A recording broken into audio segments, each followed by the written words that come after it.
네, 오늘 3대 지수 굉장히 가파른 하락세를 보이면서 모두 이제 신저점을 경신하는 흐름을 보였습니다. 최근에 저점에서 한 단계 더 내려가는 흐름을 보였고요. 지금 오늘 이제 다우 지수 같은 경우 장중 800포인트 이상 급락을 했습니다. 이 3만 선 아래로 떨어지게 됐는데요. 이 다우가 3만 선 아래로 떨어진 것은 이제 작년 1월 이후 1년 한 5개월 만에 처음 있는 일이라고 합니다. 이제 이 다우 3만 선이 이제 깨지는 거를 저도 좀 오랜만에 보는 것 같은데, 3만 선이 상당히 좀 중요한 기술적 지지선이기도 하고요. 또 투자 심리 측면에서도 어떤 심리적인 하한선이기도 합니다.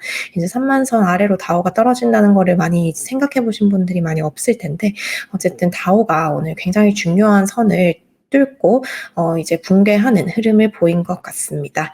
네, 오늘 S&P 500 지수도 굉장히 큰 폭으로 떨어지면서 주요 지지선을 하회를 했습니다. 지금 3,666선을 나타내고 있는데요. 이거 이제 최근 고점, 그러니까 52주 고점에 대비해서 23.9% 하락한 수준입니다. 약세장에 진입을 하고 이제 거기서 조금씩 더 이제 흘러내리고 있는 이런 흐름을 보이고 있습니다. 네, 나스닥도 오늘 이제 저점 경신을 했는데요. 나스닥은 오늘 장중에 무려 4.8% 급락을 하면서 5%에 가까운 폭락세를 나타냈습니다. 이제 저점 기준으로 나스닥 지수가 오늘 2020년 9월 이후 최저 수준을 나타냈습니다. 네, 이제 역시 금융시장이라는 것이 어디에 포커스를 맞추는지 따라서 이 분위기가 완전히 좀 반전이 되고는 하는데요. 어제 많은 분들이 지적을 해주신 것처럼 이제 75bp 인상을 했는데 오히려 주가가 오르는 이런 좀 이해할 수 없는 그런 상황이 어제 펼쳐졌습니다. 역시 약발이 하루 만에 다한 모습이고요. 오늘 금융시장은 이제 어제 이 자이언트 스텝을 하루 늦게 소화를 하기 시작했습니다. 이제 우려가 어떻게 연결이 되었냐면요. 오히려 이런 고강도의 긴축 그 자체보다는 고강도의 긴축이 가져올 수 있는 경제적 여파를 굉장히 월가에서 부정적으로 해석을 하면서 주가가 폭락한 흐름을 보인 것 같습니다. 이제 결국 연방준비제도가 공격적인 긴축을 단행을 하고 또 이제 올해 말에 연방기금금리 중간값이 3.4%에 달할 정도로 이제 공격적인 긴축을 할 것이라는 점을 이제 어제 확실하게 얘기를 했는데요. 결국에는 이제 다음 FOMC에서도 75bp 금리 인상이 굉장히 유력한 상황이고요. 9월에도 이제 쉬어가는 거 없이 50bp 금리 인상을 진행을 한 이후에도 11월, 12월 FOMC에서 계속해서 지금 금리 인상이 예상이 되고 있는 상황입니다. 투자자들이 이제 기대를 했었던 조금 가을 이후에 좀 긴축 상황이 나아지지 않을까라는 우려는 조금 물 건너간 상황으로 볼 수 있을 것 같습니다. 여기서 이제 더 좀 우려스러운 점은 연준이 이제 어제 파월 의장이 계속 강조한 것이 약간의 경기 둔화까지는 아니더라도 약간의 성장 둔화를 좀 감수를 하더라도 인플레를 반드시 내리겠다라는 굉장히 강한 의지를 보여줬다는 것입니다. 결국에는 이제 연준이 뭐 올해라든지 내년 실업률 전망치도 지금 높였고요. 또 GDP 전망치도 낮춘 상황입니다. 이런 거를 조금 감수하더라도 인플레를 우선적인 목표로 해결하겠다는 그런 의지를 보여줬기 때문에 조금 경기가 좀 둔화가 되더라도 연준이 계속해서 고강도 긴축을 이어갈 것이다라는 우려가 결국에는 경기 침체 우려로 연결되면서 주가에 강한 하방 압력을 실었습니다. 네, 이게 오늘 이거에 대해서 좀 전문가 멘트 가지고 와봤는데요. 아문디 자산운용의 존 캐리 전문가는 이렇게 설명을 했습니다. 결국에 이 고금리라는 것은 연준의 금리 인상, 강력한 긴축이라는 것은 경기 둔화를 의미한다라고 얘기를 했습니다. 이제 향후 몇 년 동안 경기가 침체될 가능성이 증폭이 되었다라고 설명을 했는데요.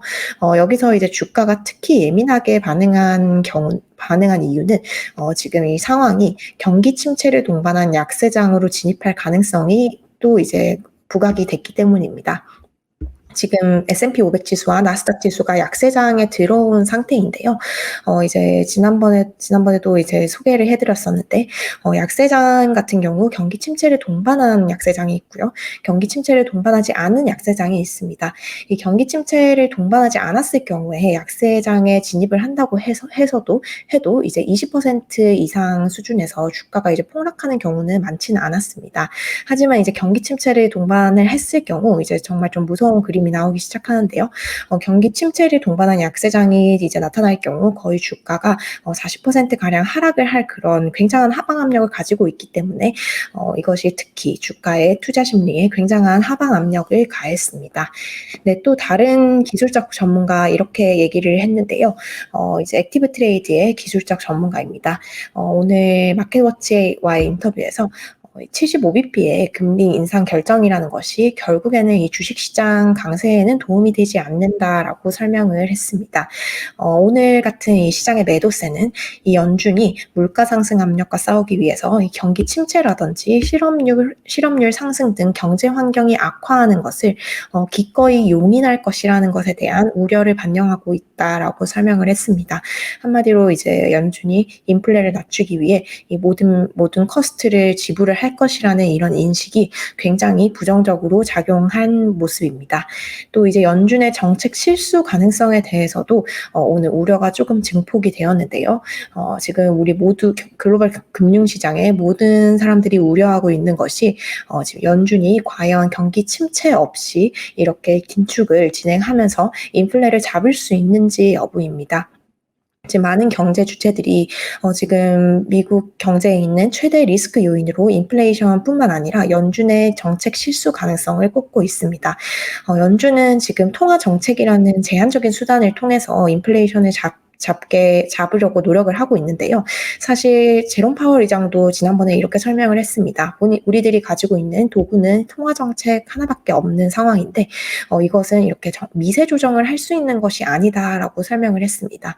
사실 통화 정책을 어떻게 한다고 해서 공급망 이슈라든지 중국의 어떤 코비드 정책이라든지 아니면 전쟁 이슈라든지 이런 거 전혀 영향을 미칠 수가 없는 게 사실입니다. 그래서 이제 통화 정책을 운용을 하다가 좀 실수를 범할 가능성, 미국 경기를 지나치게 둔화시킬 가능성을 금융시장이 점차 반영을 해가고 있는 것 같습니다. 네, 이렇게 설명을 했는데요. 지금 연준은 매우 어려운 과제를 부여받은 상황이다라고 설명을 했습니다. LPL 전문가인데요. 지금 경기 침체와 긴축의 사이에서 굉장히 팽팽하게 당겨진 줄 위에서 줄다리기를 하고 있는 이런 형국이다라고 설명을 했고요. 시장 역시 이 연준이 이 줄을 이제 무사히 건널 수 있을 것이다라는 것에 대한 확신이 없는 상황이다라고 얘기를 했습니다. 자칫 이제 한 발만 잘못 디디면 아래로 떨어질 수 있는 상황이고요. 경제가 이제 침체 국면에 접어드는 그런 실수를 범할 수 있는 상황이기 때문에 투심이 전체적으로 위축이 되었습니다. 네, 오늘 경제지표 여러 개 발표되었는데요. 이제 하나같이 좀 부진한 흐름을 보이면서 이런 경기 침체, 경기 둔화 우려를 더욱 증폭을 시켰습니다. 우선 오늘 미국의 부동산 관련 지표 하나 나왔는데요. 미국의 5월 신규 주택 착공 건수가 나왔습니다. 이 수치가 지금 전월 대비 14.4% 무려 줄어들었는데요. 이제 13개월 만에 최저 수준을 기록을 했습니다. 상당히 조금 부진한 흐름 보였고요. 지금 미국의 부동산 시장이 좀 상당히 좋지가 않은 상황입니다. 지금 여러 번 이제 소개를 드렸었는데 미국의 모기지 금리가 상당히 높은 상황이고 지금 거의 금융위기 이후에 최고 수준을 기록을 하고 있습니다. 미국 사람들이 이제 집 살 때 거의 30년 모기지로 이제 집을 사게 되는데요. 이제 프레디맥이라는 미국 국영 주택 담보 대출 업체가 매주 이 모기지 금리를 집계를 합니다.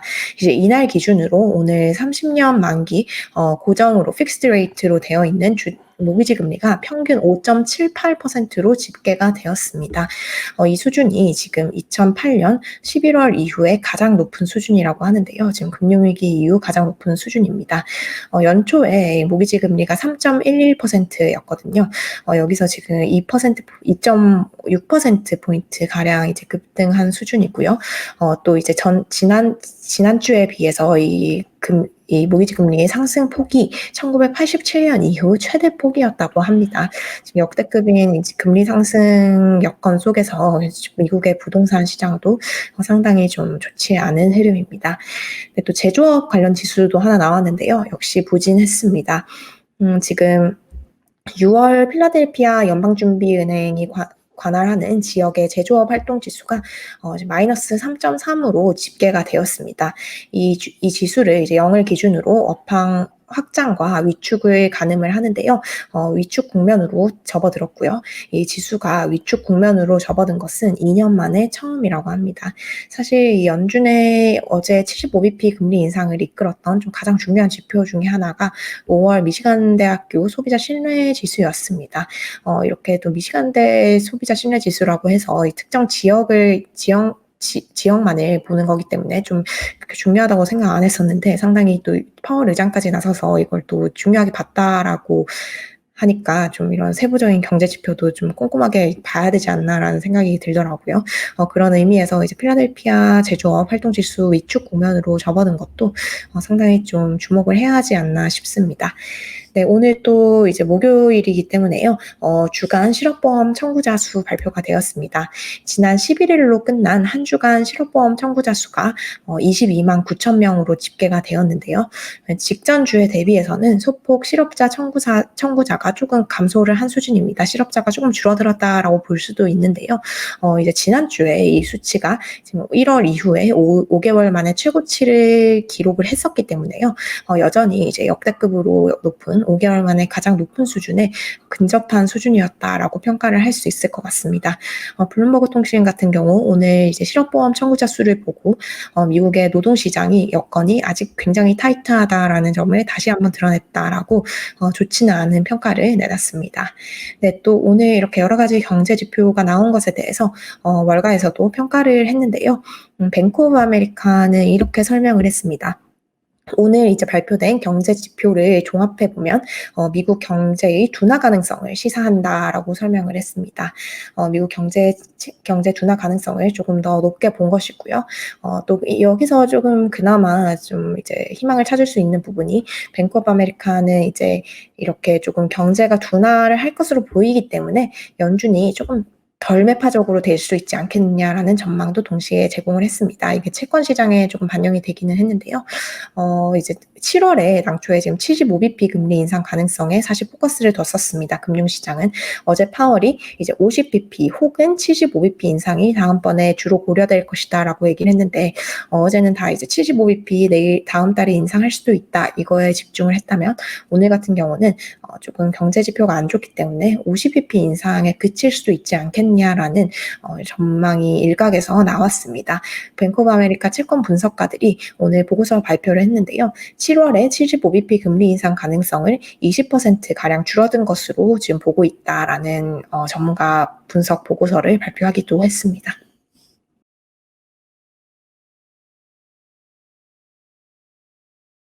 네, 아까 댓글 소개해 주실 때 정말 지금 현재 상황을 정확하게 진단을 해 주신 것이 아닌가라는 생각이 들었습니다. 지금 코로나 팬데믹 이후에 유동성이 역대급으로 풀린 장이고요. 이에 따라서 지금 지난해만 해도 S&P 500 지수가 신고점을 수십 번 경신하는 등 굉장한 엄청난 랠리가 이어졌던 것이 사실입니다. 지금 이런 엄청난 유동성의 시대 자체가 막을 내리고 있다라는 전문가 진단이 또 나왔는데요. 현실을 이제 다소 인식을 해야 한다라는 평가를 했습니다. 알리안츠 경제 고문을 역임하고 있는 모하마드 에리언 이제 금융시장 거물인데요. 이런 평가를 했습니다. 이제 대량의 유동성이 투입이 됐었던 어떤 인위적인 세계에서 투자자들이 탈출해야 할 때다라고 설명을 했습니다. 그가 이제 제로 금리, 또 심지어는 유럽 지역에서는 마이너스 금리로 인해서 이제 굉장한 유동성이 이제 풀렸고요. 또 투자하지 않아야 할 곳에 이제 투자를 해서 이런 뭐 단기적인 이득을 취했던 이런 습관을 지금은 버릴 때다. 뭐 그런 시기가 아니다라고 얘기를 했습니다. 지금 유동성의 엄청난 공급이라는 한 시대를 우리가 벗어나고 있고 지금 패러다임이 바뀌고 있는 상황이기 때문에 향후에 우리가 직면한 길은 굉장히 범피하다라고 얘기를 했습니다. 험로가 예상된다라는 설명인데요. 그도 그럴 만한 것이 이제 지난 3월부터 시작이 됐었죠. 연준의 금리 인상은 3월부터 촉발이 되었고요. 어제 75bp 자이언트 스텝을 밟은 이후에 오늘 또 연이어서 계속해서 이제 유럽 쪽에서 금리 인상이 이어졌습니다. 오늘 이제 잉글랜드 은행 금리 인상을 했고요. 스위스 은행도 15년 만에 기습 금리 인상을 단행을 했습니다. 이제 세계 모든 국가에 이런 금리 인상이 확산이 될 것으로 이제 기정사실이 된 것이고요.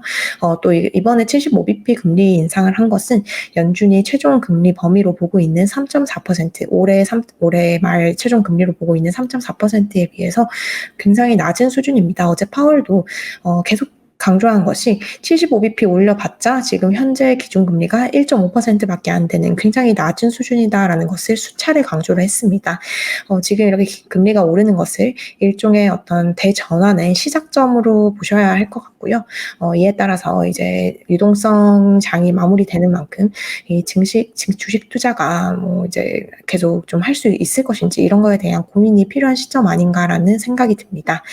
네, 또 오늘같이 이제 어제 증시가 급 반등을 한 후에 오늘 또 폭락을 하면서 굉장히 지금 시장의 어떤 투심이 취약하다라는 분석도 나왔습니다. 이런 설명을 했는데요. 이제 투자 심리가 이제 한 번에 하나밖에 집중하지 못하는 상태인 것 같다라는 지적을 했습니다. 어제는 이제 시장이 환호를 했지만 오늘 같은 경우 바로 그 상승분을 대부분 반납하고 고꾸라지는 이런 모습을 조금 비판을 한 상황으로 보입니다. 하지만 지금 투심이 워낙 위축이 되어 있고 좀 취약해져 있는 상황이기 때문에요. 이런 증시의 급등락은 향후에도 상당 기간 지속이 될 것으로 예상되는 부분입니다.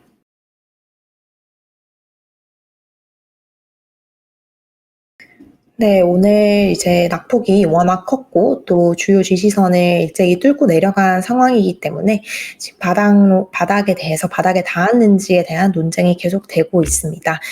이제 캐피슐레이션 포인트라고 하는데요. 이제 항복의 신호가 아직 왔느냐라는 질문에 대해서는 이제 아직까지는 조금 더 하방의 여지가 있지 않나라는 입장이 조금 더 우세한 것으로 보입니다. 오늘 이제 월가 변동성 지수로 보고는 12호의 변동성 지수, 이제 월가 공포 지수로 불리죠. 이게 빅스 지수가 오늘 13% 이상 급등을 했습니다. 마감 무렵에 이제 13% 이상 급등을 했는데요. 하지만 이 지수가 지금 여전히 33선을 나타내고 있습니다. 이제 요새는 사실 월가에서 이 빅스를 시장의 바닥 신호로는 이제 많이 보진 않는다라고 하는데요. 어쨌든 그래도 빅스를 이제 빅스가 이제 시장의 바닥을 쳤는지를 보는 중요한 요인 중에 하나입니다. 하지만 빅스가 이제 최소 35 이상은 돼야지 좀 투심이 완전히 좀 위축된 상태로 보고 또 캐피슐레이션 포인트로 보는 이런 게 많은데요. 오늘 이제 월가의 유명 기술 분석가 KT 스톡톤이 이제 CNBC 인터뷰를 했습니다. 지금 이제 캐피슐레이션 포인트가 왔다고 보기에는 아직 빅스가 너무 낮다라는 주장을 했고요. 이분의 주장에 따르면 이제 캐피슐레이션 신호, 항복의 신호가 나타나기 위해서는 빅스가 38선에는 도달을 해야 한다라고 얘기를 했습니다. 또 빅스뿐만 아니라 지금 주식 시장에 상당히 좀 이런 하단 지지선이 강하지가 않다라는 점도 지적을 했는데요. 지금 S&P 500 지수 같은 경우 이제 하단에서 좀 받쳐주는 지지선이 강하게 없기 때문에 좀 더 추가 하방을 볼 수 있다라고 얘기를 했습니다. 만약에 S&P 500 지수가 2주 연속으로 3,815선 아래에서 종가를 형성할 경우에 주가가 크게 밀려서 수개월 안에 3,200까지 내릴 수 있다라고 얘기를 했는데요. 지금 현재 수준에서 좀 더 떨어지면은 이제 현재 수준 유지만 한다고 해도 2주 연속 이제 이 아래에서 종가를 형성을 하게 됩니다. 그러면 이제 3,200까지 가야 한다라고 얘기를 했고요. 또 이제 일부 종목들이 아직 5월 저점을 하회하고 있지 않기 때문에 지금 시장이 무너져 내리는 상황이 아니다라고 진단을 했습니다. 네, 지금 화면에 띄어져 있는 게 캐피큘레이션 체크리스트라고 하는데요. 이제 블룸버그와 오펜하이머가 같이 보는 이 표입니다. 여러 가지 이 조건이 있는데요. 캐피큘레이션이 왔다라고 보기 위해서는 이제 S&P 500 지수가 고점 대비 이제 21% 이상 하락을 해야 된다. 이 목표치가 21%입니다. 21% 이상 하락을 해야 한다라고 나오는데요. 지금 이 표가 지난 4월에 작성이 된 표이기 때문에 지금 현재 2022년 컬럼에 있는 게 조금 지금 상황이랑은 다릅니다. 지금 오늘 종가 기준으로 S&P 500 지수는 지금 고점 대비 23.9% 하락을 해서 이 타겟 전망치를 상회를 하고 있는 상황입니다. 이런 점도 이제 캐피큘레이션 체크리스트에 해당은 되고 있고요. 또 이제 고점 대비 이제 그 최악의 경우까지 떨어진 주가의 어떤 듀레이션이 얼마나 되냐. 이제 7개월 정도 되면은 캐피큘레이션 포인트라고 본다고 하는데요. 지금 주가 같은 경우 연초 이후 계속 좀 하방을 이어가고 있지만 아직 7개월은 되지가 않았습니다.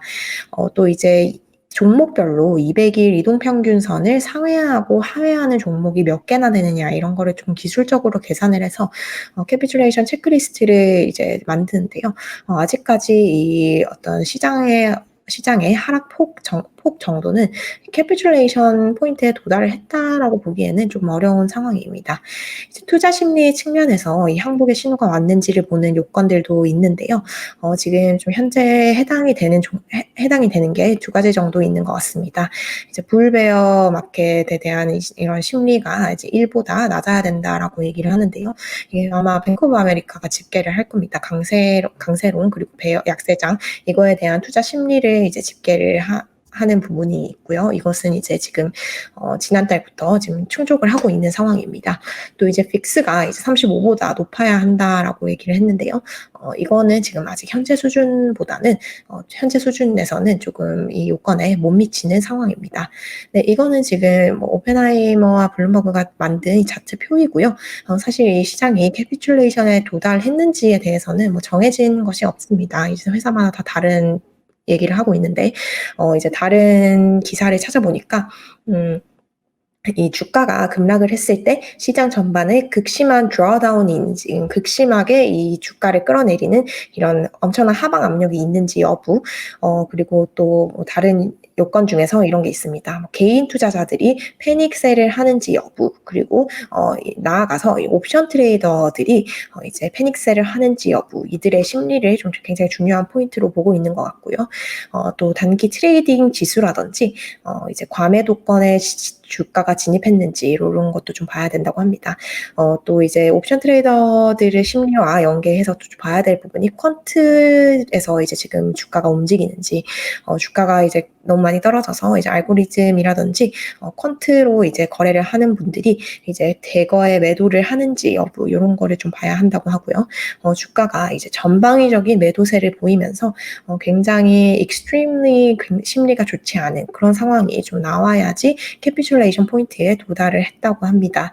이제 여러 번 말씀드렸지만 주가가 만약에 정말 저 바닥에 닿았다면 떨어지고 떨어져서 아무도 이 주식을 사고 싶어 하지 않을 정도 너무나도 많이 떨어져서 정말 지나가는 사람 붙잡고 아무나 물어봐도 주식 시장에 투자를 하세요 이렇게 반문할 정도로 극심하게 전반적으로 심리가 좋아지지 않아야지 이제 바닥을 찍었다라고 얘기를 하기 때문에요. 아직까지 이 시점이 도달했다라고 보기에는 살짝 무리가 있지 않나라고 개인적으로 생각하고 있습니다.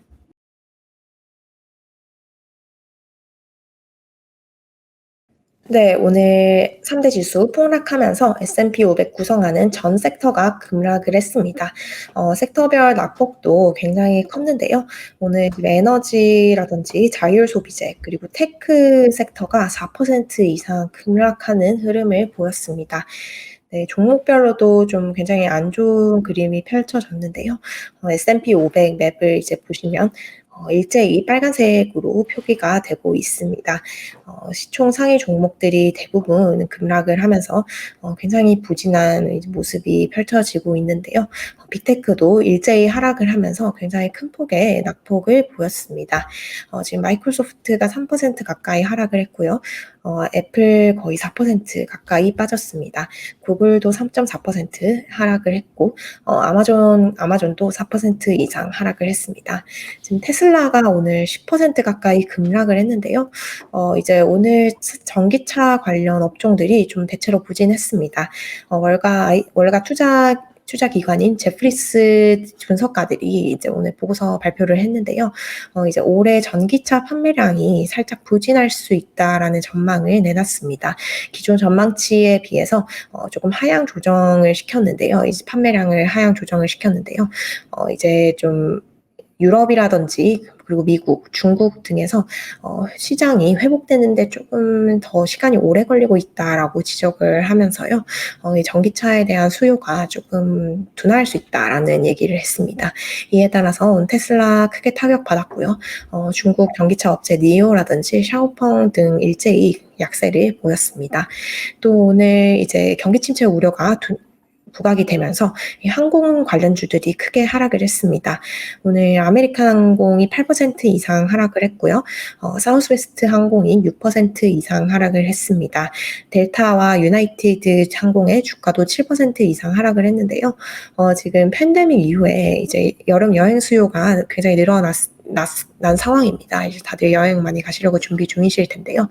하지만 이제 지금 팬데믹에 따라서 이제 감축이 됐던 항공편 같은 공급이 따라주지 않고 있고, 또 항공료가 이제 치솟았다가 다시 조금 하락하는 조짐을 보이고 있다라고 합니다. 그런 신호가 나타나면서 일부 지역에서 이 수요 둔화에 대한 우려가 제기가 되면서 이런 항공주가 큰 폭으로 타격을 받았습니다.